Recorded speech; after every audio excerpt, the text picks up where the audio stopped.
빌립보서는 무슨 서신이라 그러죠? 옥중 서신 말고 빌립보에서 가장 강조하고 있는 단어가 뭐라 그랬죠? 빌립보에서 가장 강조하고 있는 단어.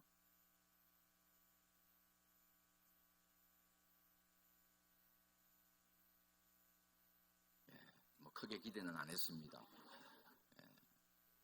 빌립보서는 기쁨의 서신이에요.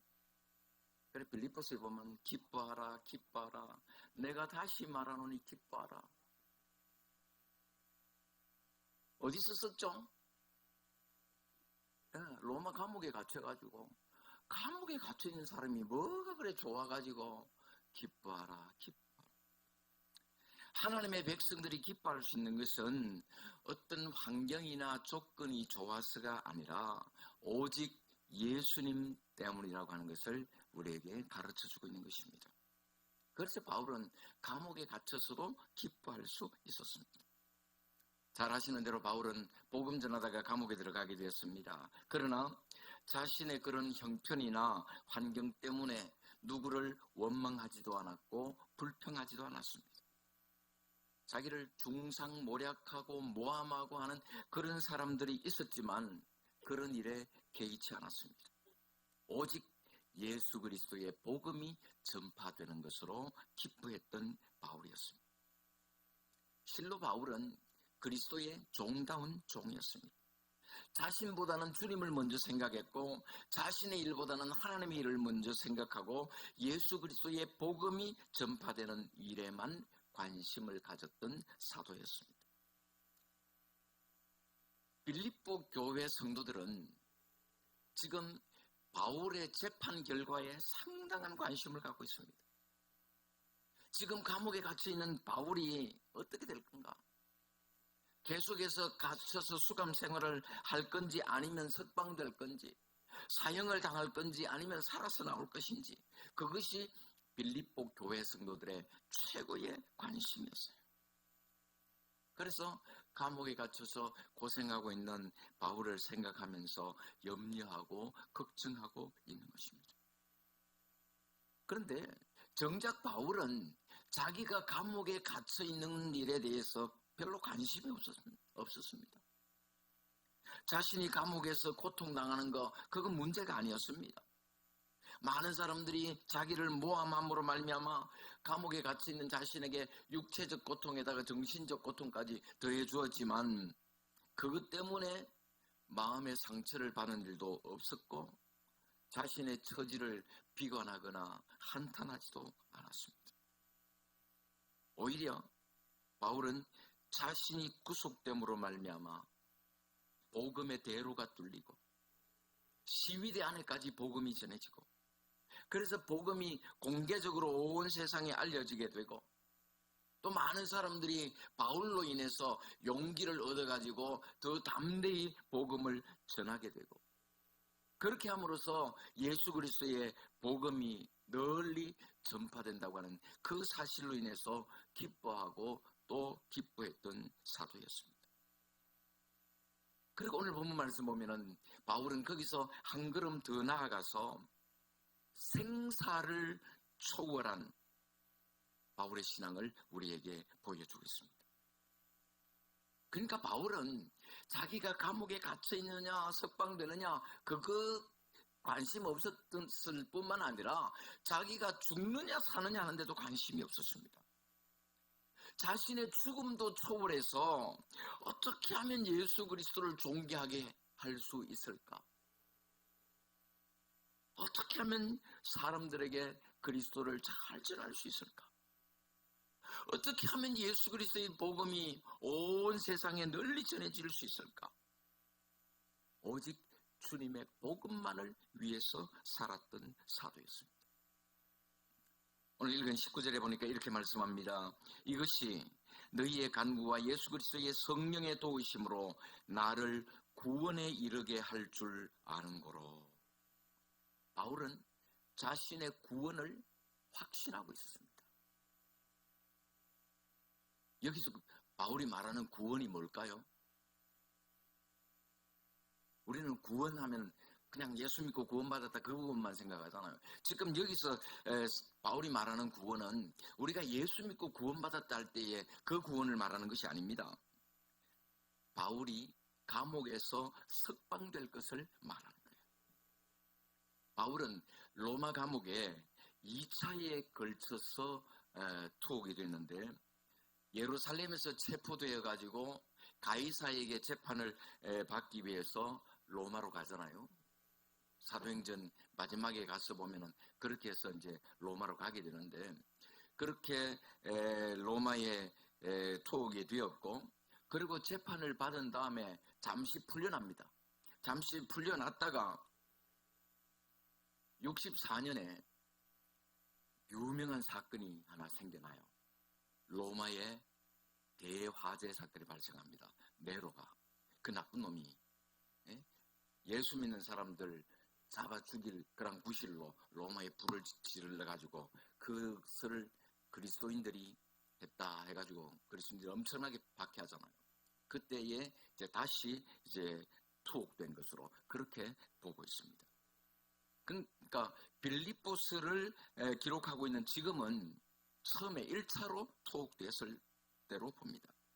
그러니까 바울은 자기가 석방될 것을 알았고 또 자기의 석방 문제에 관심을 갖고 있던 빌립보 교회 성도들의 궁금증을 풀어주고 있는 말씀입니다. 그런데 바울이 자기의 석방이 이루어지는데 어떻게 이루어진다 그랬습니까?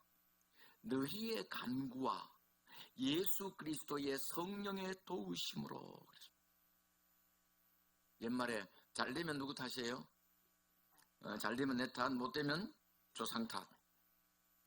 그러나 우리 그리스도인들은 잘 되면 하나님의 은혜, 잘못되면 내 탓. 그죠? 그게 우리 그리스도인의 모습입니다.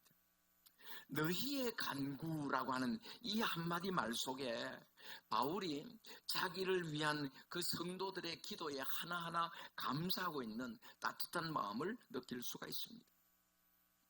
여러분, 빌립보 교회 성도들이 바울을 위해서 얼마나 기도했겠습니까? 아마 바울이 석방되게 해달라고 막 밤낮 없이 기도했을 거예요. 아마 매일같이 기도회로 모여서 기도했을지도 모릅니다. 그들의 기도 덕분에 너희들이 그렇게 나를 위해서 기도해준 덕분에 내가 석방될 거다. 지금 그 말 하고 있는 거예요. 그리고 성령의 도우심이라는 말에서 성령 하나님께서 그 모든 일의 주관자가 되신다고 하는 것을 분명하게 믿고 있음을 알 수가 있습니다. 하나님께서 일하시지만 하나님은 사람을 통해서 일하시는 거예요. 그러나 궁극적으로 모든 일의 주관자는 하나님이십니다. 성도들의 기도를 통해서 자신이 석방될 것이지만 그들로 하여금 기도하게 하시고 자신이 석방될 수 있도록 구체적으로 역사하시는 분이 바로 하나님이시다 하는 것을 고백하고 있는 것입니다. 바울은 이렇게 자신이 성도들의 기도와 또 성령 하나님의 도우심으로 석방될 것이다 하는 것을 알고 있었습니다. 오랫동안 감옥살이 하다가 이제 얼마 있지 않으면 석방이다. 여러분 얼마나 기쁘겠습니까? 그런데 이 바울은요, 자기가 석방될 것이라는 그 사실 때문에도 기뻐하지 않았습니다. 왜 그랬을까요? 그것이 자신의 목표가 아니었기 때문에요. 어쨌든 내가 여기서 살아나가야지. 그것을 목표로 두고 하나님 어떻게든지 석방되게 해주세요. 날마다 그것 문제 가지고 바울이 기도했다면 석방될 것이다. 그런 걸 알았을 때 엄청 기뻐했을 겁니다. 그런데 바울은 거기에 관심 없었다니까요. 자기가 석방되느냐 아니면 계속 감옥에 갇혀 있느냐 사느냐 죽느냐 아무 관심 없었습니다. 오로지 예수 그리스도의 복음 그거 외에는 관심이 없었어요. 그럼 보다 간절하고 궁극적인 바울의 소망은 무엇이었습니까? 20절에 이렇게 말씀합니다. 우리 20절 같이 한번 봅니다. 나의 간절한 기대와 소망을 따라 아무 일에든지 부끄러워하지 아니하고 지금도 전과 같이 온전히 담대하여 살든지 죽든지 내 몸에서 그리스도가 존귀하게 되게 하려 하나니. 바울에게 있어서 최고의 관심은 오직 예수 그리스도. 그의 간절한 소망은 예수 그리스도가 존귀하게 되는 거예요. 자기가 석방되느냐 마느냐 문제가 아니었습니다. 자기가 멸시받는 것도 문제가 될 수 없었습니다. 사느냐 죽느냐 그것도 그의 관심사가 아니었습니다. 오직 예수 그리스도가 높아지고 예수 그리스도의 이름이 존귀하게 되고 예수 그리스도의 복음이 전파되는 것, 그것이 바울의 간절한 소망이었고 기쁨이었고 생의 의미였던 것입니다. 그리고 바울은 자기가 지금까지 그렇게 살아왔다고 고백하고 있습니다. 지금도 전과 같이, 전에도 그랬다는 거예요. 전에도 그렇게 살았다는 말입니다. 너무나 잘 아는 바울의 고백이 있잖아요. 사도행전 20장 24절, 내가 달려갈 길과 주 예수께 받은 사명 곧 하나님의 은혜의 복음을 증언하는 일을 마치려 하면은 나의 생명도 조금도 귀한 것으로 여기지 아니하노라. 지금까지 바울은 오직 주님의 복음만을 위해서 살았습니다. 자기 생명조차 아끼지 아니하고 오직 주님의 복음만을 위해서 달려왔습니다. 그리고 앞으로도 그렇게 살아갈 것이라고 결심하고 있는 것입니다. 바울은 오직 주님의 복음을 위해서 살았던 사람입니다. 주님의 복음을 위해서는 생사를 초월한 신앙인이었습니다.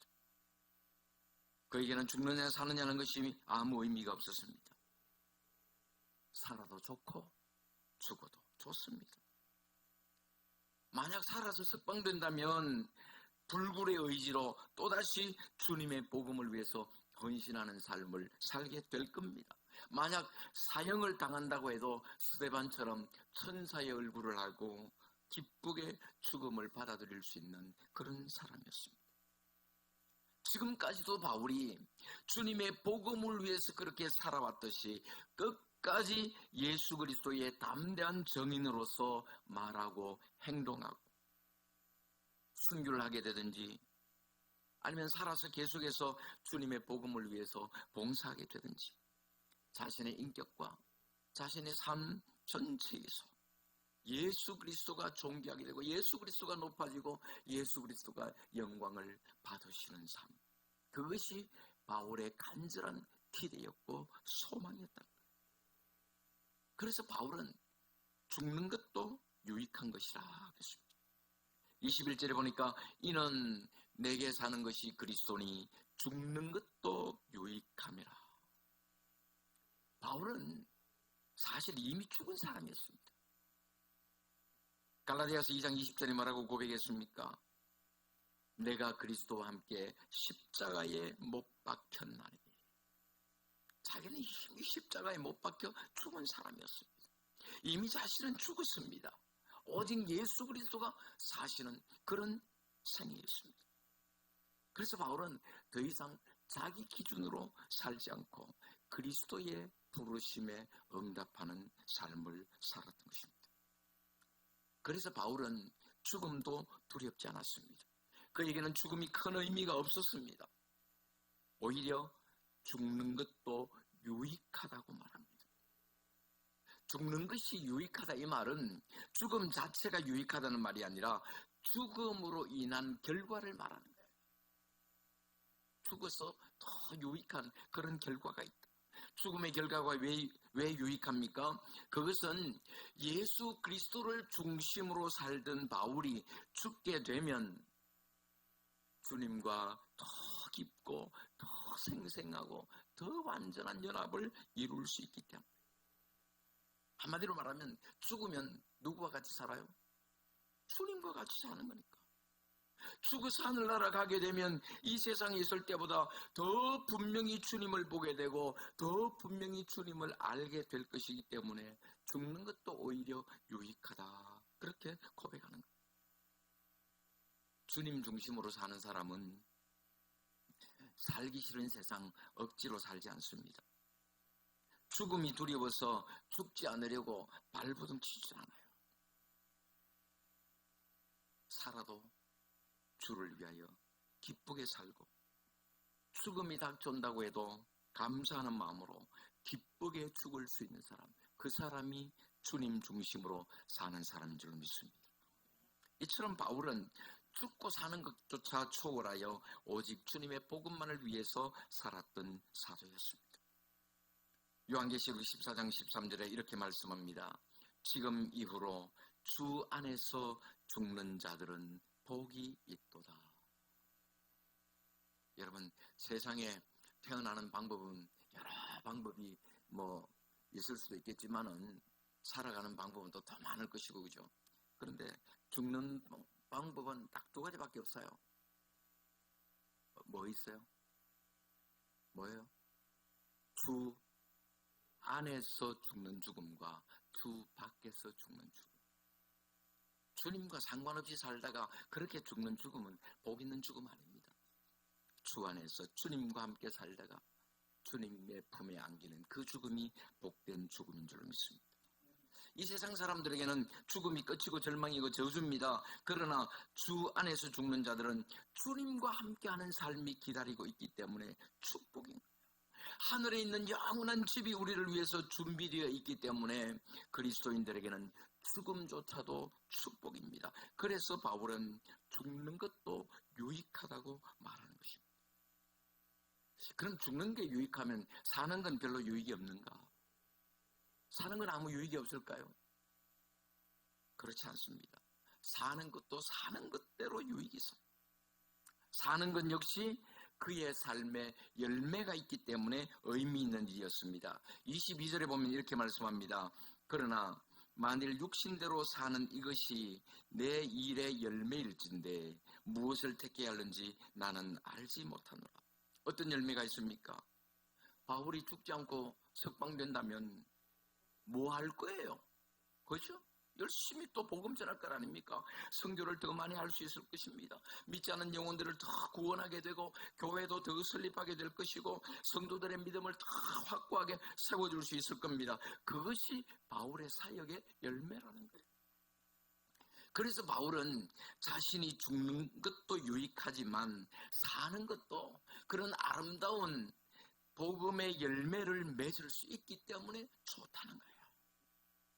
살기도 싫고 그렇다고 죽으려니 죽음이 두렵고 그래서 마치 못해서 사는 것이 아니라 바울에게는 사는 것이나 죽는 것이 모두가 다 매력적이고 좋은 것이었습니다.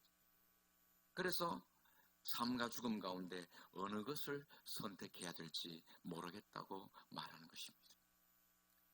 이처럼 바울은 생사의 텀바구니에 끼어 있습니다. 23절 말씀 보니까 내가 그 둘 사이에 끼었으니 뭐 둘 사이에 끼었어요? 죽느냐 사느냐는 그 사이에 끼어 있는 거예요. 차라리 세상을 떠나서 그리스도와 함께 있는 것이 훨씬 더 좋은 일이라 그렇게 하고 싶으나 떠난다는 말은 천막을 거둔다는 말입니다. 이 세상에서의 육신의 생활은 나그네 생활입니다. 잠시 천막 치고 사는 것과 같아요. 여러분 요즘은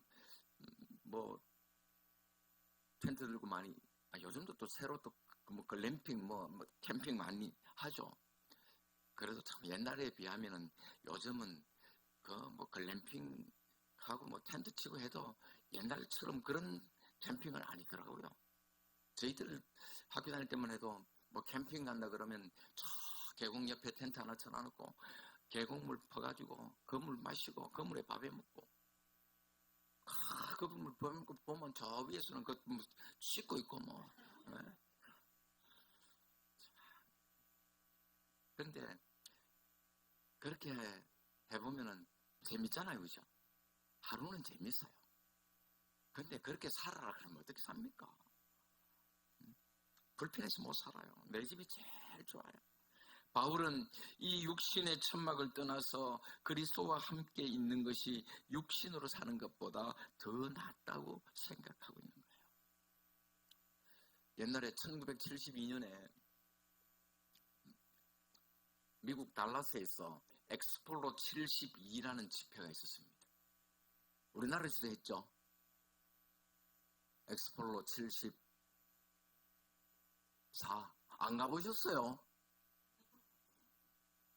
저는 그때 여의도에 가봤는데, 야, 그것도 한번 안 가보시고 뭐 하셨나? 예? 저는 뭐 누가 여비조서 갔는 줄 압니까? 초등학교 4학년 때 저희 할아버지 할머니 갈 때 따라갔지. 근데 미국 달라스에서 72년도에 엑스폴로 72라는 그 집회가 열렸는데 그곳에서 18살 된 한 소녀가 이런 감정을 했다고 합니다. 나는 태어날 때부터 소경이었습니다. 한 번도 빛을 보지도 못했고 색깔도 알지 못하고 사랑하는 부모님의 얼굴을 잠시라도 본 적이 없습니다. 후천적인 장애인에 비하면 저는 아무것도 보지 못했기 때문에 아는 것이 전혀 없습니다. 그래서 깊은 절망감을 느꼈고 자살을 시도했던 적도 있었습니다. 그러던 어느 날 예수님을 알게 되었습니다. 그 후로 나는 소경이 된 것을 오히려 하나님께 감사하게 되었고 한 번도 눈을 떠본 적이 없다는 사실이 더욱 감사했습니다. 왜냐하면 언젠가는 내가 예수님을 만날 터인데 그때 예수님 앞에서 내 눈이 처음으로 열린다는 것이 나에게는 큰 기쁨입니다. 여러분 누가 그 소녀에게 그런 감정을 하겠습니까? 우리는 언젠가 천국에서 주님을 만나게 될 것입니다. 죽음은 끝이 아니라 새로운 출발입니다. 영광스러운 출발이에요. 예수 그리스도를 만나게 되는 우리 인생의 절정입니다. 나를 나보다 더 사랑하시는 분, 나를 나보다 더 위하시는 분, 내 모든 것을 다 드려도 아깝지 않은 분, 그 예수 그리스도를 만나게 될 것이기 때문에 우리는 천국을 사모하고 사는 겁니다. 바울은 그것을 알았습니다. 하늘에서 누리게 될 영광과 예수 그리스도와 함께 있을 것을 생각하면서 죽어서 천국에 가는 것이 더욱 좋다고 했습니다. 그러나 바울은 항상 자기보다 예수 그리스도를 먼저 생각했고 성도들을 먼저 생각했던 사도였습니다. 그래서 24절에 이렇게 말씀합니다. 내가 육신으로 있는 것이 너희를 위하여 더 유익하니 이 세상을 떠나서 주님과 함께 사는 것이 더 좋은 일이지만 난 정말 천국에 가고 싶지만 그러나 너희들 생각해 보니까 내가 살아있는 것이 너희들한테는 유익이겠다 그 말이에요. 그 당시 빌립보 교회는 율법주의자들이 악한 영향을 끼치고 있었습니다. 교회 내에 분열의 위험을 안고 있었습니다. 여러 가지 어려운 형편에 처해 있는 빌립보 교회 성도들을 생각해 보니까 그들을 위해서는 자신이 사는 것이 더 유익하다고 말하고 있는 거예요. 바울이 오래 살고 싶어서 그럽니까? 아닙니다. 자신의 이기적인 욕심 때문에 오래 살려고 하는 것이 아닙니다. 오직 빌립보 교회와 그 성도들을 위해서 사는 것이 더 낫다고 말합니다. 그럼 바울이 사는 것이 무엇이 유익합니까? 25절 26절 이렇게 말씀합니다. 내가 살 것과 너희 믿음의 진보와 기쁨을 위하여 너희 무리와 함께 거할 이것을 확실히 아노니 내가 다시 너희와 같이 있으므로 그리스도 예수 안에서 너희 자랑이 나로 말미암아 풍성하게 하려 함이라. 빌립보 성도들의 믿음의 진보와 기쁨을 위해서 그리고 예수님 안에서 그들의 자랑거리가 풍성하도록 하기 위해서 바울이 사는 것이 더 유익하다고 말하고 있는 것입니다. 생사간에 뭘 택해야 될지 사는 것도 좋고 죽는 것도 좋고 뭘 택해야 될지 갈등을 겪었던 바울은 자기가 살아서 성도들과 함께 거하게 될 것을 확신하고 있었습니다. 바울은 빌립보 교회의 문제들을 알았고 또 빌립보 교회는 바울이 필요했던 거예요. 빌립보 교회의 문제들을 해결하고 그들의 신앙을 세워주기 위해서 바울의 사역이 필요했던 것입니다. 사명자는 죽지 않는다 그런 말이 있습니다. 하나님으로부터 받은 사명을 완수하기 전에는 죽고 싶어도 죽을 수가 없는 것이 사명자예요. 그래서 그 사명 다 하면 가기 싫어도 하나님께서 이제 다 됐다, 수고했다, 다 했다 오라 하시는 거예요. 그때 가면 되는 거예요. 바울은 그것을 확신했기 때문에 하나님께서 그를 살려두시고 빌립보 교회 성도들을 위해서 일하게 하실 것이다 하는 것을 굳게 믿었습니다. 바울이 그들과 함께 있음으로 말미암아 그들의 믿음이 더 진보하게 될 것이고 그 결과로 그들에게 기쁨이 되고 그들의 자랑이 풍성하게 될 것이기 때문에 바울이 살아서 빌립보 교회 성도들과 함께 있는 것이 더 유익했던 것입니다. 바울은 죽어서 하늘나라 가서 주님과 함께 영원히 사는 그것이 자기에게는 더욱 좋은 일이었지만은 그것마저도 성도들의 유익을 위해서 포기하는 그런 아름다운 마음을 가졌던 사도였습니다. 사랑하는 성도 여러분, 오늘 본문 말씀을 통해서 생사를 초월해서 오로지 주님의 복음만을 위해서 살았던 바울의 신앙을 생각해 보았습니다. 바울이 1차로 로마 감옥에 갇혔을 때가 61년에서 63년경으로 봅니다. 그리고 아까 말씀드린 네로 황제에 의해서 대박해가 일어났던 것이 64년이에요. 그러니까 63년까지 감옥에 갇혀 있다가 잠시 석방되어 가지고 또 복음 전하다가 또 다시 이제 붙잡혀 가서 이제 네로 황제에 의해서 64년에 그렇게 순교를 하게 됩니다. 그러니까 지금 바울이 감옥에 갇혀서 빌립보서 편지를 쓰고 있는 지금은 기독교인들에 대한 대박해가 일어나기 직전이었어요. 그러니까 바울은 자신의 생명이 경각에 달려 있다고 해도 과언이 아니었습니다. 그럼에도 불구하고 바울은 자신 때문에 걱정하고 있는 성도들을 위로하고 격려하며 자기가 갇히게 된 것이 복음을 위해서 더 큰 유익이 있다는 것을 기뻐하고 있는 것입니다. 바울은 복음의 주인공 되시는 예수 그리스도를 중심한 삶을 살면서 오직 예수 그리스도가 존귀하게 되는 것에만 관심을 가졌습니다. 예수 그리스도의 복음이 전파되고 하나님이 영광을 받으시는 일에만 관심을 가졌습니다. 그래서 바울은 죽어서 주님과 함께 있는 것도 좋은 일이었고 살아서 주님의 일을 하면서 복음의 열매를 맺는 것도 감격스러운 일이었던 것입니다.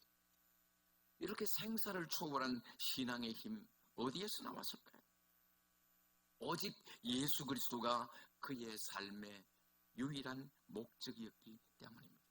오직 예수 그리스도가 존귀하게 되고 오직 예수 그리스도의 복음이 전파되는 그 일에만 관심을 가졌기 때문에 여러분, 오늘 우리는 어떤 목적을 갖고 살고 있습니까? 어떤 일에 관심을 갖고 있습니까? 우리는 삶의 의미를 어디에서 찾고 있습니까? 가서 남들보다 좀 더 벌고 남들보다 좀 더 높은 자리에 올라가고 거기에서 우리의 삶의 목적과 또 삶의 의미를 두고 그렇게 살고 있지는 않습니까? 바울은 살든지 죽든지 그리스도만 존귀하게 하려는 간절한 소망이 있었기에 오직 주님의 복음을 위해서 살 수 있었습니다. 우리는 이미 예수 그리스도와 함께 십자가에 못 박힌 자들인 줄로 믿습니다. 우리 중에 누구도 자기를 위해서 사는 사람 없습니다. 살아도 주를 위해 살고 죽어도 주를 위해서 죽는 자들이 되어야 할 줄로 믿습니다. 예수 그리스도를 중심으로 살아가시기 바랍니다. 예수 그리스도만 존귀하게 하려는 간절한 소망 갖고 살아갈 수 있기를 바랍니다. 오직 주님의 복음을 위해서 자신을 드리는 그런 삶을 살 수 있기를 바랍니다.